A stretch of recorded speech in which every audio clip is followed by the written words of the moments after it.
여러분 한 주 동안 평안하셨습니까? 네.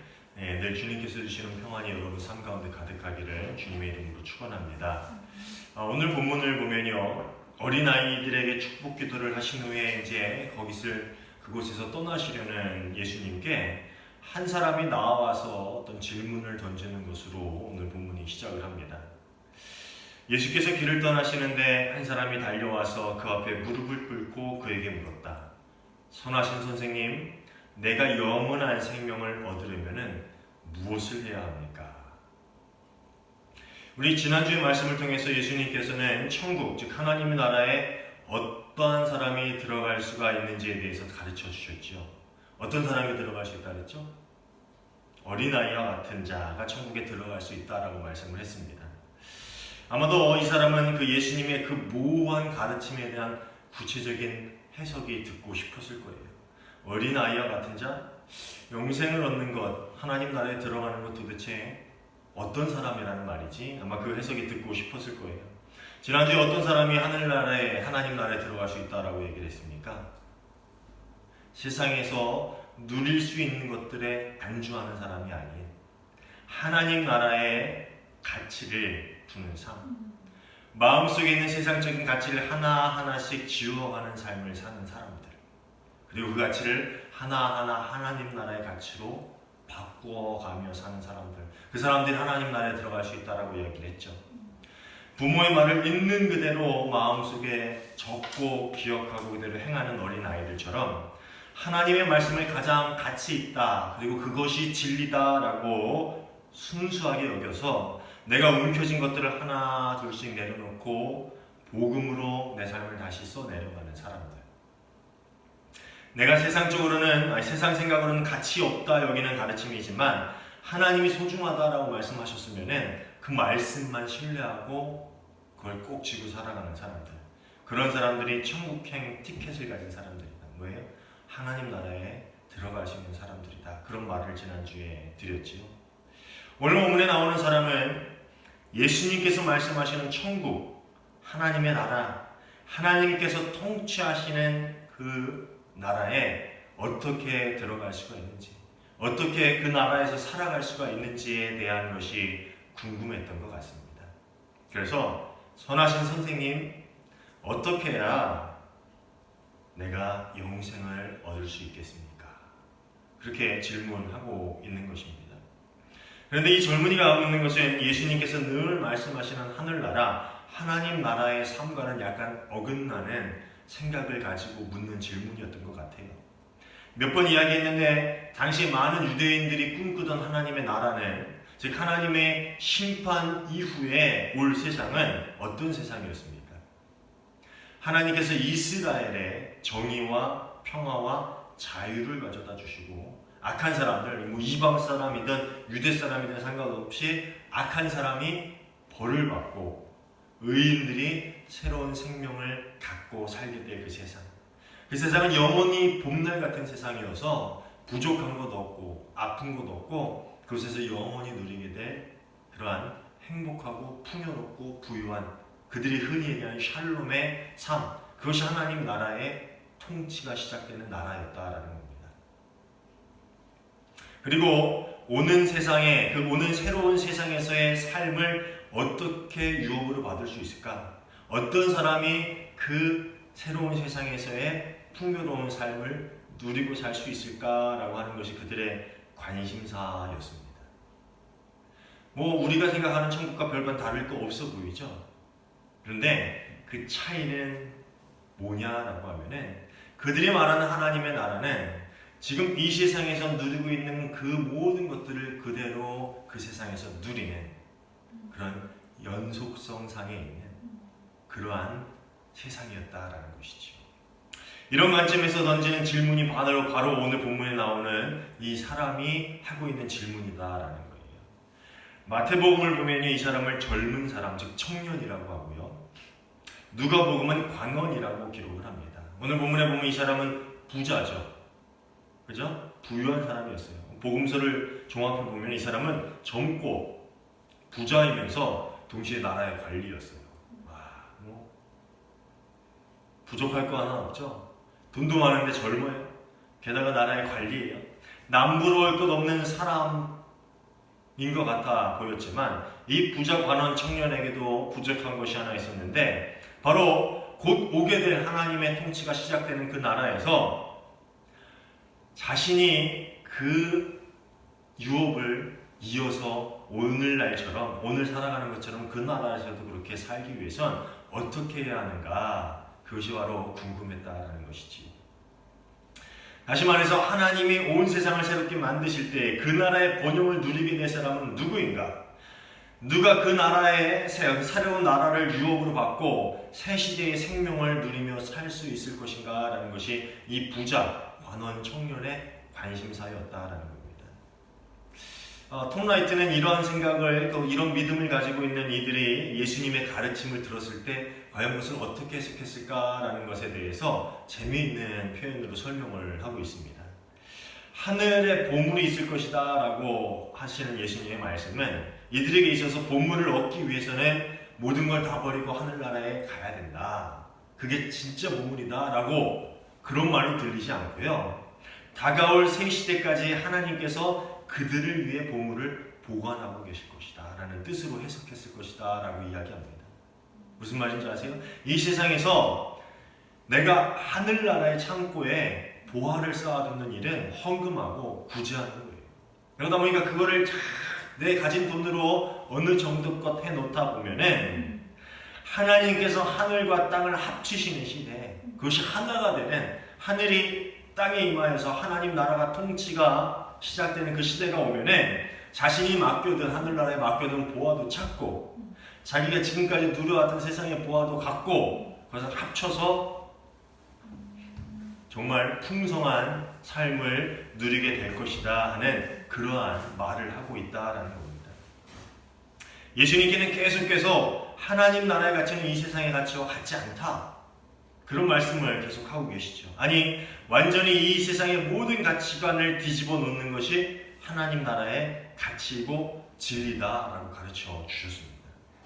그런데 그들은 예수께 나와서 이 세상에서 누리는 것들을 다음 세상에도 똑같이 누리기 위해서는 우리가 어떻게 해야 합니까? 라고 질문을 하고 있다라는 것이죠. 이것이 그가 말하는 영생이라는 거예요. 사실 원어대로 번역을 하면 새로운 나라의 생명이라는 그러한 해석이 더 어울린다라고 합니다. 그래서 그들이 묻고 있는 것은 새로운 나라에서 똑같이 지금과 같은 번영을 누리고 살기 위해서는 우리가 어떻게 해야 합니까? 그 질문을 하고 있다는 것이지. 만약에 당시 유대교적인 사고방식을 가지고 있는 사람에게 이런 질문을 했다면 그들은 분명 율법에 관한 이야기를 했을 것입니다. 기본적인 십계명에서부터 각 분파대로 모세의 율법을 해석하여서 만든 수많은 행동 강령들, 우리가 흔히 알고 있는 탈무드라든지 미드라심이라든지 그런 것들, 또 에센파에는 또 에센파의 나름대로 지난번에 약간 얘기를 했죠. 뭐 안식일은 뭐 하면 안 되고 물두길로 가면 안 돼, 이런 행동 강령들을 이야기하면서 이 모든 것들을 잘 지킨 사람이라면 그 사람이야말로 바로 새 시대에서 새 시대의 새로운 생명을 누리며 살 수 있게 될 것이다 라고 아마 가르치고 이야기했을 것입니다. 그런데 이 부자 청년의 질문에 답하시는 예수님 또한 처음에는 좀 비슷한 말씀을 하십니다. 너는 계명을 알고 있을 것이다. 살인하지 말아라, 간음하지 말아라, 도둑질하지 말아라, 거짓으로 증언하지 말아라, 속여서 빼앗지 말아라, 내 부모를 공경하라 하지 않았느냐. 그러자 이 젊은 부자는 즉각 선생님, 나는 이 모든 것을 어려서부터 다 지켰습니다. 젊은 부자 관원이었으면은 뭐 유대 사회에서도 꽤 영향력 있는 집안의 사람이었든가 그 핵심에 포함된 그 중심 세력이 포함된 사람이었겠죠. 그러다 보니까 율법, 뭐 탈무드, 미드라심 이런 거에 대해 철저하게 지키고 살아왔던 것 같습니다. 그렇지만 사실 세상에 이렇게 살아가는 사람도 흔치 않아요. 도둑질하지 말고, 간음하지 말고, 거짓 증언하지 말고, 속여서 뺏지 말고, 내 부모를 공경해라. 사실 바리새인들도 이런 삶을 살지 않았잖아요. 율법을 이용해서 아내를 버리고 새로운 여인을 취하는 간음을 했고요. 하나님의 것을 빼앗는 도둑질 했지요. 거짓 증언, 뭐 그거 모르겠지만 했겠죠. 그 사람들 율법을 속여서 자신의 이익을 취하는 사람들이 거짓 증언 안 했을까요? 남의 것을 속여서 빼앗는 일도 했을 거고, 내 부모를 공경하라 고르반이라는 것으로 부모를 공경하지 않았다라고 성경에 나오잖아요. 그러다 보니까 이것을 율법대로 다 지키며 살아가는 사람 또한 흔치 않았을 것입니다. 그래서 이제 이 청년은 자랑스럽게 얘기합니다. 나는 이 모든 것을 어려서부터 다 지켰습니다. 계명에서 악하다 하는 일들을 삼가하고 선하다 하는 일들을 행하는 것만으로도 참 훌륭한 삶이다라고 말할 수 있을지 모릅니다. 그래서였는지 예수님은 이런 대답을 하는 청년을 사랑스럽게 바라보셨다라고 성경은 나오죠. 21절입니다. 예수께서 그를 눈여겨보시고 사랑스럽게 여기셨다. 이 상태로 그가 정말 구원을 얻고 하나님 나라의 유업을 얻을 수 있다면 얼마나 좋겠어요.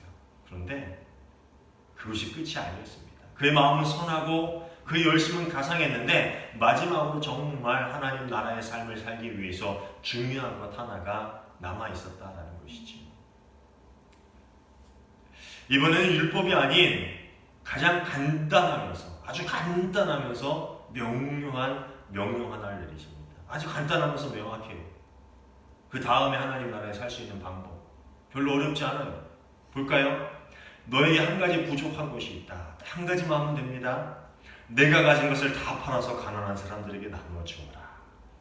그리하면 내가 하늘에서 보화를 차지하게 될 것이다. 그리고 와서 나를 따라라. 어렵지 않죠?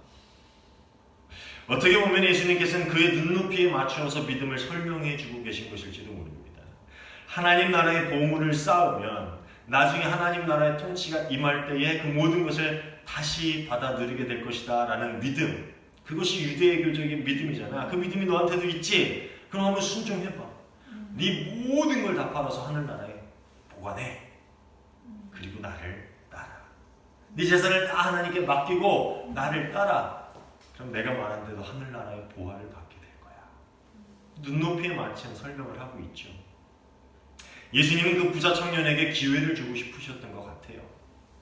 그런데 그 청년에게는, 그 부자 관원 청년에게는 이것이 가장 크고 어려운 시험이었습니다. 메시지 성경은 이 부분을 이렇게 표현합니다. 22절입니다. 그는 무거운 마음으로 예수님을 떠나갔다. 그는 많은 것을 움켜쥐고 있었고 그것을 놓을 마음이 없었다. 하나님 나라를 궁금해하고 하나님 나라에서의 삶을 살길 원했던 부자 청년이 결국 자신 안에 있는 산을 넘지 못해 돌아서는 모습을 보면서 예수님은 마음이 안타까웠을 거예요. 그래서 제자들을 둘러보시면서 제자들에게 이렇게 말씀하십니다. 재산을 가진 사람은 하나님 나라에 들어가기가 참 어렵다. 이 사람들아, 하나님 나라에 들어가는 것은 참 어려워. 부자가 하나님 나라에 들어가는 것보다 낙타가 바늘기로 지나가는 것이 더 쉽다. 우리가 잘 알고 있는 말이죠. 그런데 이 말을 들은 제자들은 놀랍니다. 사실 이 제자들이 이 말을 듣고 놀란 이유가 뭔지 아십니까? 부자가 하늘나라 가기 힘들어.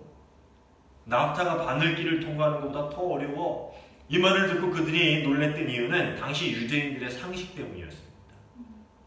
당시 유대인들의 가르침에 따르면 부는 의로운 사람에게만 주어지는 하나님의 축복이었어요. 그러니까 더 부자일수록 뭐예요? 더 의로운 사람이고, 그래서 하나님의 축복을 더 많이 받은 사람이다 라고 당시 사람들은 생각하고 있었다라는 겁니다. 당시 사람들 뿐만 아니라 오늘도 가끔 그렇게 생각하는 분들이 있어요.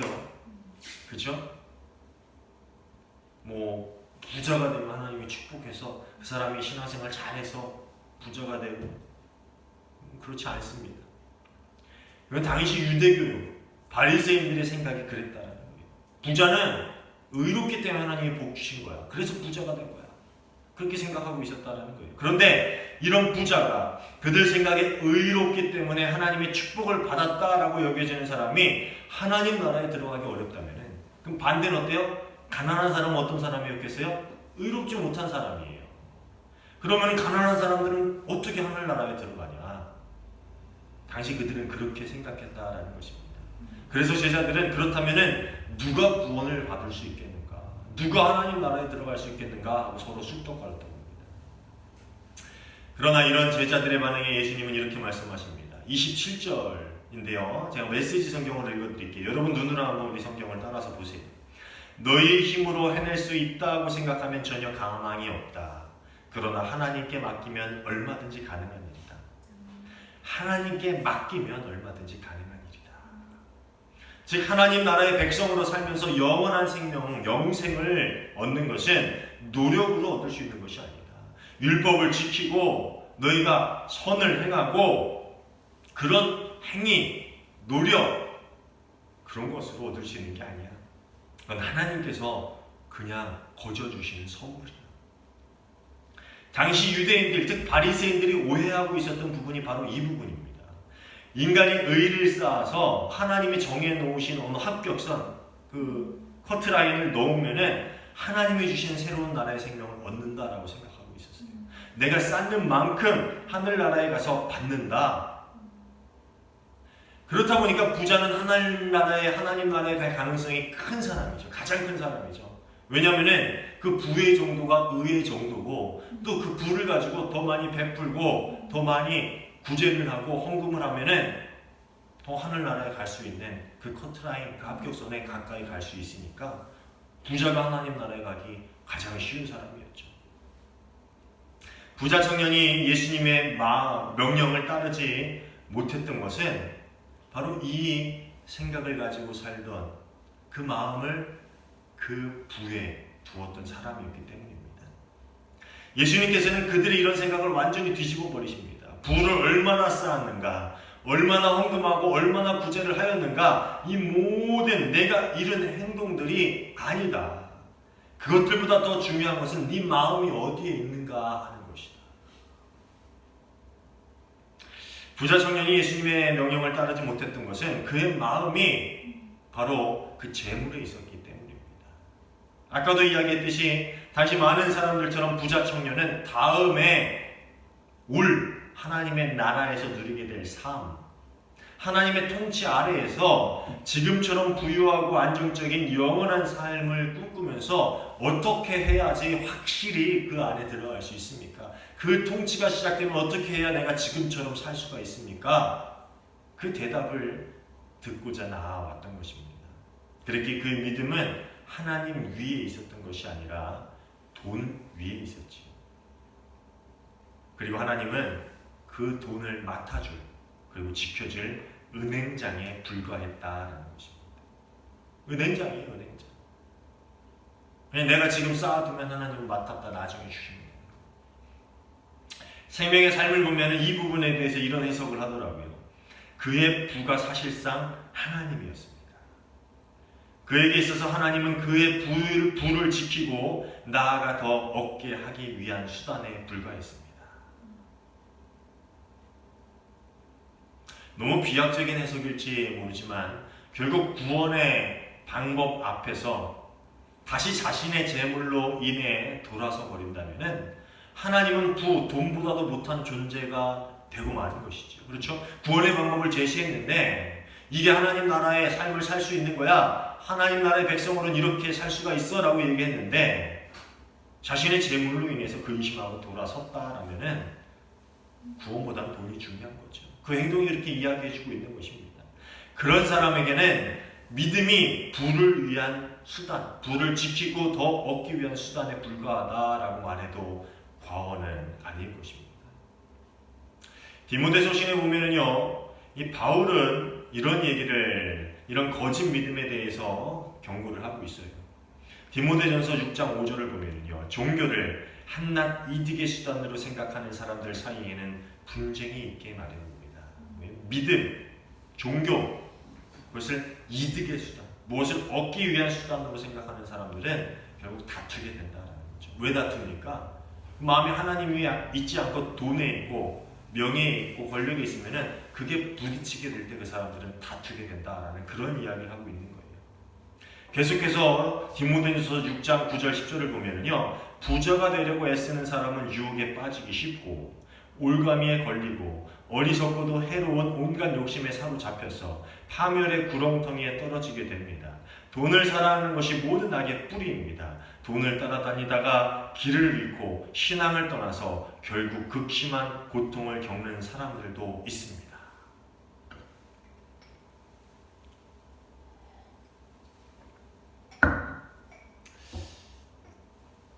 제가 예전에 들었던 간증 중에 그런 간증이 있어요. 천국을 경험했다 하는 분들이 간증을 하는 그게 있잖아요.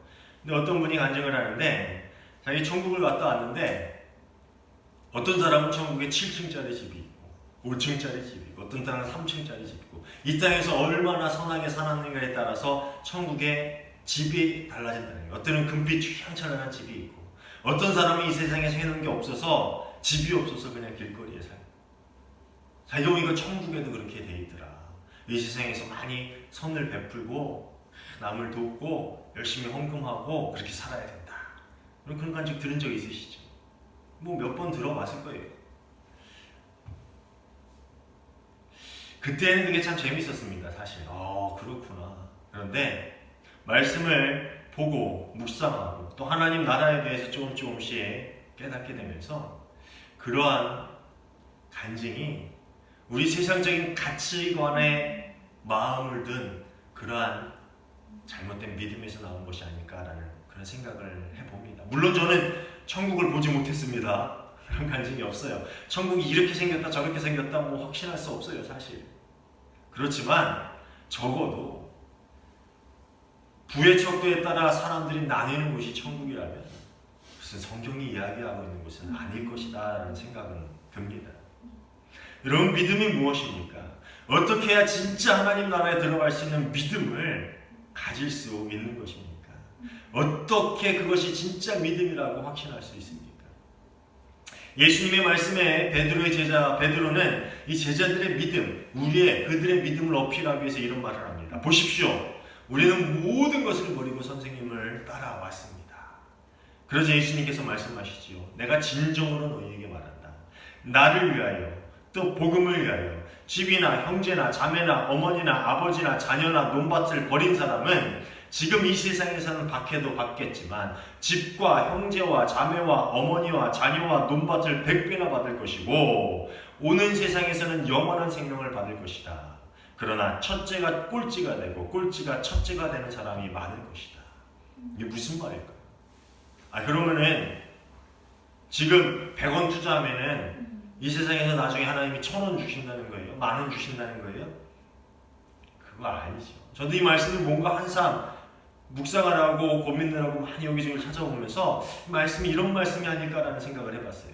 세상의 모든 가치가 하나님으로 인해 변하는 자들이 살게 될 삶에 대한 상징적인 표현입니다.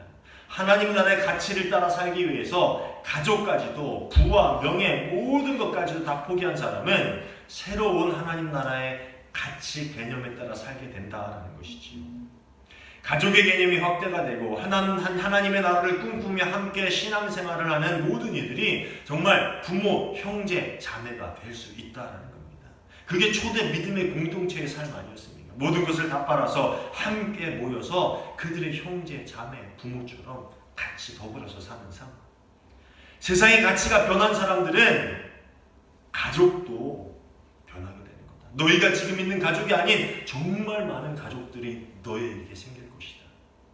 세상의 소유를 버리는 자들에게는 세상의 모든 물질적인 가치를 뛰어넘는 물질에 속박되지 않는 그 누구도 해칠 수 없는 풍요로운 삶이 주어지게 될 것이다. 세상의 가치가 우리를 억누르지 못한다면 어떤 상황에서도 우리는 풍족하고 내가 족하다. 내 은혜가 내게 족합니다. 그렇게 이야기할 수 있는 풍요로운 삶을 살게 될 것이다. 첫째가 꼴찌가 되고 꼴찌가 첫째가 되는 세상적 가치로는 이해할 수 없는 삶, 세상 사람들은 이해할 수 없는 공동체, 세상 사람들은 누릴 수 없는 새 생명의 기쁨이 하나님 나라의 삶을 살아가는 사람들에게 주어지는 선물이다라는 것이죠. 하나님 위에 우리의 마음을 놓는 삶, 하나님 위에 우리의 삶을 놓는 인생, 그것이 하나님이 바라시는 진짜 믿음이 아닐까 하는 생각을 해봅니다. 제가 예전에 읽었던 책인데 오늘 설교의 제목을 사실 이 책의 제목으로 했습니다. 벼랑 끝에 서는 용기라는 책인데 로렌 커닝햄이 지은 책입니다. YM의 창시자죠. 하나님은 당신에게 나뭇가지 끝으로 나아가라고 하십니다. 나뭇가지 끝으로 갔을 때 윙 하는 소리가 들려 뒤돌아보니 사탄이 전기톱으로 당신이 서 있는 나뭇가지를 잘라내고 있습니다. 얼마나 두려울까요? 나뭇가지 끝에 하나님이 가라 그래서 갔는데, 그럼 거기서 이제 날아올라야 되는데 사탄이 그 나뭇가지를 자르고 있어요. 성경이 말하는 믿음은 가지 끝에 서서 톱질하던 사단이 나무와 함께 쓰러지는 것을 지켜보는 것입니다. 여전히 당신은 나뭇가지 위에 선 채 공중에 있습니다. 그것이 믿음입니다. 나무와 나뭇가지를 믿는 것이 아니라 하나님의 말씀과 그 말씀을 지키실 분을 믿는 것입니다. 말이 뭐예요? 나무와 나뭇가지에 내 마음과 내 삶을 놓는 것이 아니라 하나님과 하나님의 말씀 그 약속 위에 내 삶을 놓는 것이 믿음이다라는 것이죠. 가지는 세상적인 가치들이지요. 그리고 사단은 그 세상적인 가치를 사정없이 흔들어대는 우리의 적이지요. 그럴 때 우리는 어떻게 해야 됩니까? 글처럼 우리의 마음, 몸과 우리의 삶을 가지 위에 두면 안 돼요. 나무 위에 두면 안 돼요. 그러면은 우리는 사정없이 흔들리고 쓰러지게 될 것입니다. 우리의 마음, 우리의 삶, 우리의 인생을 하나님 위에 두어야지. 그래야 가지가 떨어지고 나무가 쓰러져도 우리는 바닥으로 곤두박질 치지 않을 수 있게 되는 것입니다. 사실 이 책은 로렌 커닝햄이 YM을 세워가면서 겪는 재정적인 훈련에 대한 간증집입니다. 그리고 재정뿐만 아니라 그 책을 보면요, 나중에 사랑하는 아내까지도 하나님께 드릴 수 있는가? 라고 하나님께서 시험하시고 묻는 그러한 이야기가 나옵니다. 그는 모든 것을 내가 다 하나님께 드렸다. 나의 삶의 모든 것을 하나님께 바쳤다 하는 생각하는 순간에 또다시 자신을 벼랑 끝으로 밀어넣는 하나님을 만나게 됩니다. 얼마나 야속할까요? 우리가 삶 가운데 이 정도면 하나님 됐지요? 라고 하는 순간 하나님 어떻게 하십니까? 그래 됐다. 안 하시잖아요. 뭐 그렇게 하실 수도 있지만 어느 순간인가 또 우리를 벼랑 끝으로 몰아넣으십니다. 그 끝에 서게 하십니다. 그렇지만 여기 책을 보면은 이 로렌 커닝햄은 두렵지만 믿음으로 그 길을 걸어갔던 그의 경험들을 우리에게 들려주고 있습니다. 사랑하는 여러분, 우리의 인생 가운데 우리는 종종 내가 움켜쥔 것을 놓고 나를 따를 수 있겠니? 라는 하나님의 부르심을 경험하게 됩니다. 그것이 부자 청년처럼 돈이 될 수도 있고요. 또 때로는 가족이 될 수도 있습니다. 또 때로는 자신의 명예가 될 수도 있고요. 자신의 권력이 될 수도 있지요. 이건 놓았는데 하나님 그것마저 놓아라. 그건 놓았는데 또 저것도 놓아라. 어떻게 보면 모든 것을 다 놓고 너의 모든 마음, 너의 삶, 너의 인생을 어떤 것 위에도 두지 말아라. 오직 나와 내 말씀 위에만 두어라. 모든 것을 다 놓아라. 말씀하실 수도 있습니다. 우리를 정말 벼랑 끝으로 그 가지 끝으로 우리를 몰아가실 수 있다는 겁니다. 그때 우리는 어떻게 해야 합니까? 그 가지들 위에 여전히 서 있을 것입니까? 아니면 가지를 잘라내는 그 사단을 물끄러미 바라보면서 이미 내 마음이 하나님 위에 있다. 하나님을 믿는 그 신뢰 위에 내 마음이 있다. 고백하는 그런 삶을 사실 것입니다.